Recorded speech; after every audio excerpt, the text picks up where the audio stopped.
Waandishi wa habari kwenye mkutano huu ambao unafanyika hapa makao makuu ya klabu yetu ya Yanga Jangwani jijini Dar es Salaam.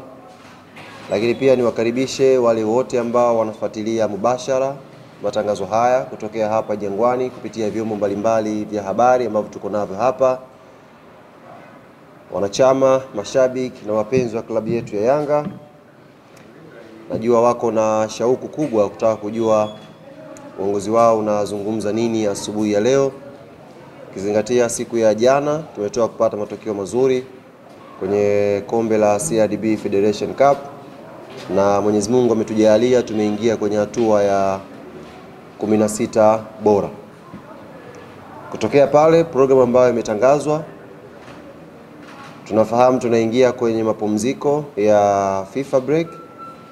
Hivyo kuna baadhi ya wachezaji wa kikosi chetu cha Yanga wamepata nafasi ya kuitwa kwenye majukumu yao ya timu ya taifa. Baadaye kidogo inshallah tutatoa taarifa kamili ya wachezaji wote ambao wameitwa kwenye majukumu ya timu za taifa kwenye mapumziko haya ya kalenda ya FIFA. Lakini kwa ambao wamebakia, benchi la ufundi limetoa siku 6 za mapumziko ambayo ni kama wiki moja hivi.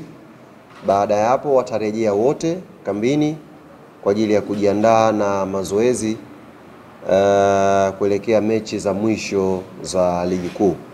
Nafahamu ligi ikirudi tu kwa maana ya tarehe 1 mwezi wa 4 inshallah, Yanga tutakuwa na mchezo wa ligi wa ugenini dhidi ya Tabora United.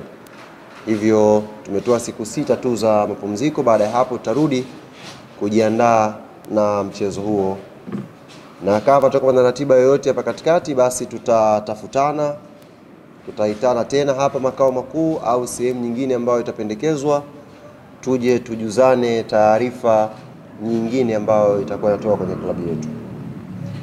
Jambo la msingi ambalo limefanya tuwaite leo hapa, ndugu zangu waandishi wa habari, siku ya leo